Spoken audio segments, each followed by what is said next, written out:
A forma como o compilador C, que é a linguagem C, né, trata o verdadeiro e o falso, não existe esse valor verdadeiro e falso para ele. Ele simplesmente utiliza zero para falso e ou um número que não seja zero para verdadeiro. Então, isso faz com que a expressão que a gente usa condicional, né, ali no if ou em outros comandos que a gente vai aprender mais para frente, ela não precisa necessariamente ser aquela expressão do tipo que a gente está acostumado a ver, né? A maior que B, coisas desse tipo. Pode ser simplesmente uma variável, pode ser simplesmente um número, né?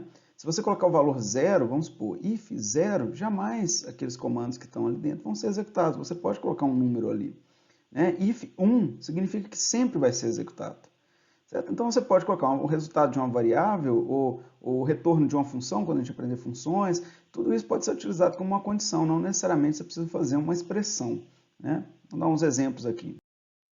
Bom, então vamos pegar um exemplo aqui, a gente criou um inteiro, uma variável do tipo inteiro num, e aqui eu faço a seguinte condição, se num for diferente de zero.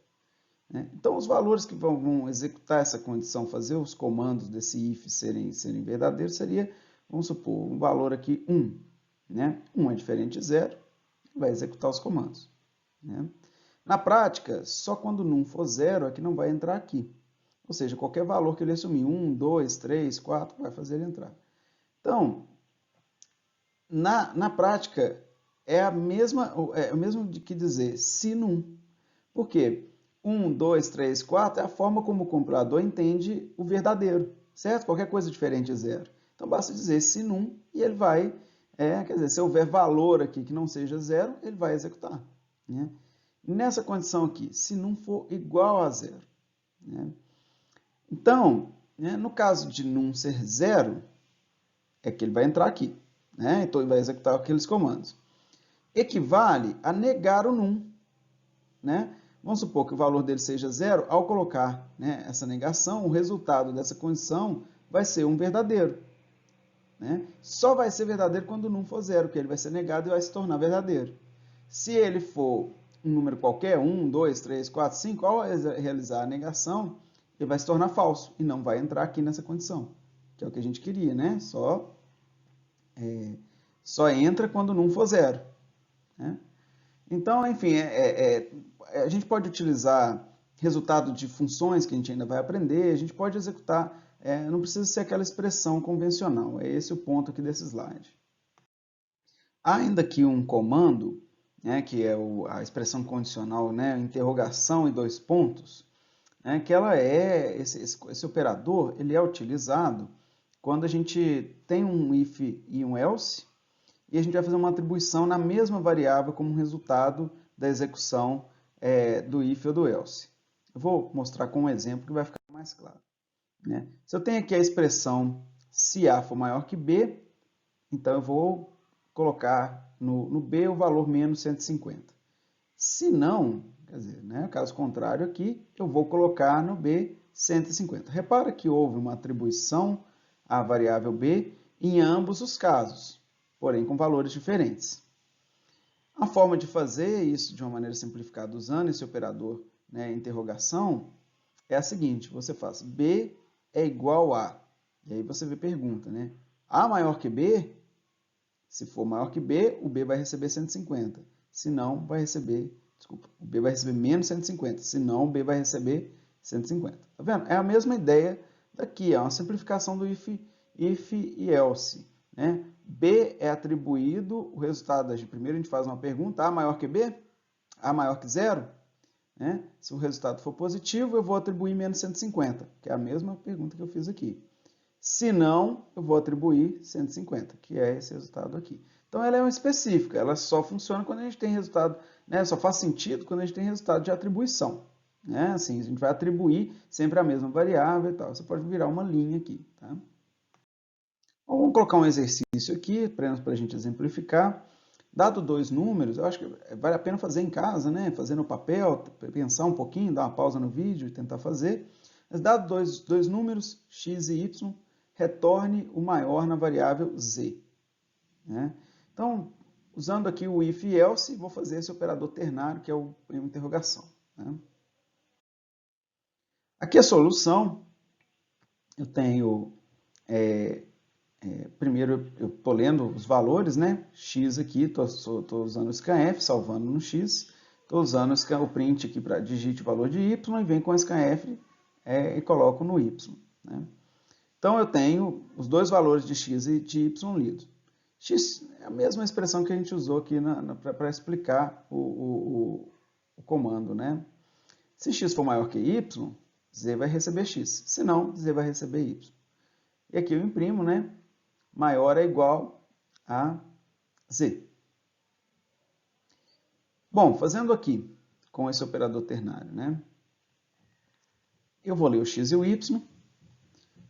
E aí que eu faço? Z é igual a X maior do que Y? Interrogação. O resultado, então, vai ser X vai ser atribuído a Z.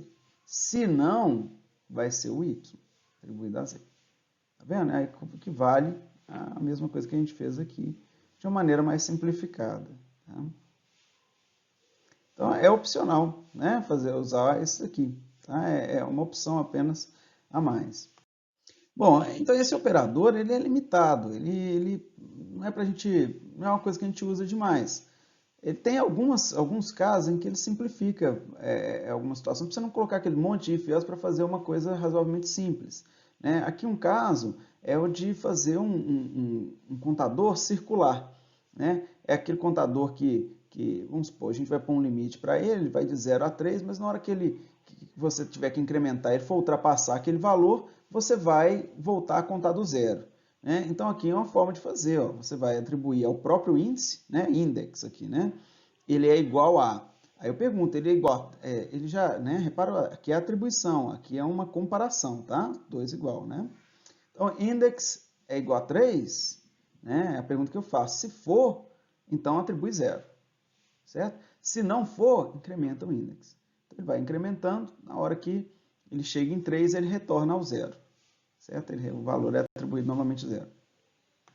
Por fim, o comando switch, né, ele é uma forma de substituir, né, uma sequência de if, else, quando a gente já tem valores pré-estabelecidos, né, para uma variável. Então, é como você imagina, isso é muito útil no menu de entrada, né, que você tem, digite 1 para a opção tal, digite 2 para a opção tal, aquele valor ali ele vai ser atribuído numa variável, e aí você vai testar todas as possíveis valores daquela variável para poder abrir os menus. Essa é uma situação típica que a gente utiliza o comando switch.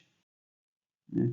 Aqui, como que ele funciona, né? Então, você vai ter uma variável, né, que vai ter os valores, vai assumir os valores, né? E aí você vai perguntando, né? No caso em que o valor for 1, você vem a sequência de comandos. No caso em que o valor for 2, você vem com a sequência de comandos. E por último, você tem o caso default, que é quando é equivalente ao else, em um dos casos anteriores. Né?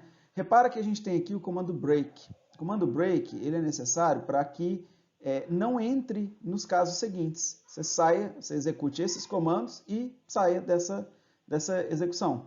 Né? Assim, encerre o comando switch. Então ele para por aqui, certo? A gente vai utilizar o break ele pode ser utilizado em outros comandos também, né? Junto com outros comandos, para ele sair de um determinado para ele sair de um bloco de execução.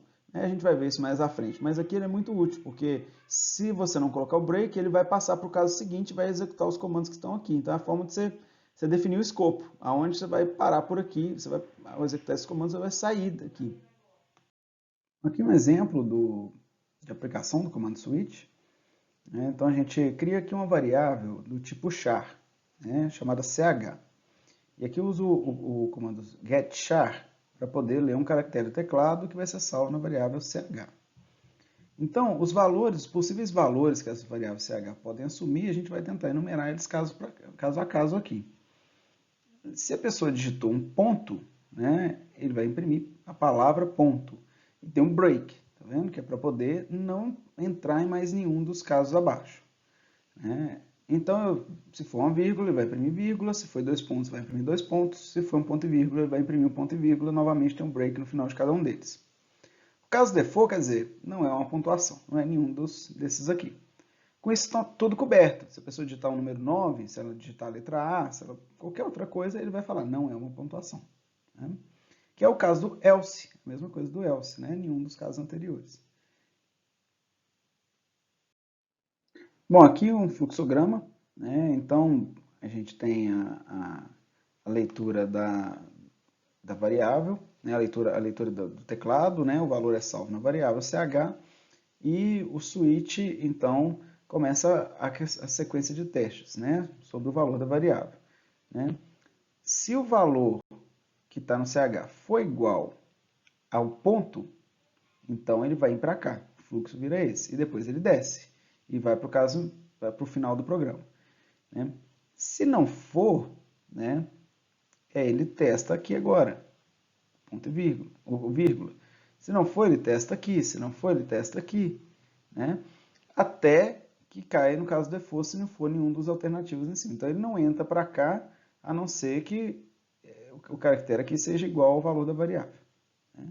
E aí, para o final, vai para o final do fluxo do programa. E se não houver o comando break, o que acontece? Vou dar um exemplo aqui. Né? Se não há o comando break, na hora que ele entrar aqui no ponto, né, se você digitou um ponto, né, o valor da variável, ele vai executar. Ele vai imprimir ponto, mas também ele vai imprimir vírgula, vai imprimir dois pontos, vai imprimir ponto e vírgula, ele vai imprimir não é pontuação. Ele precisa do break para ele parar e não entrar em todos os outros casos. Então vamos supor que você entrou com 2 pontos, ele vai imprimir 2 pontos e vai imprimir também o ponto e vírgula e por aí vai.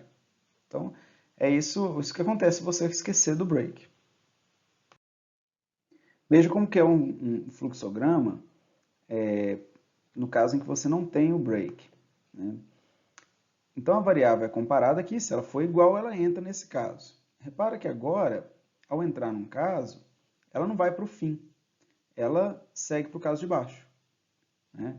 Então vamos supor que o valor da variável seja 2 pontos. Então ele vai entrar aqui, nesse caso, né? Não entrou nesses dois anteriores, mas daqui para frente ela vai entrar nos demais. Então, ela vai imprimir 2 pontos, vai imprimir ponto e vírgula, vai imprimir não é pontuação. E isso pode ser útil, sim, em alguma situação. Né? A questão, você pode programar e tentar organizar o seu código para que você não tenha break.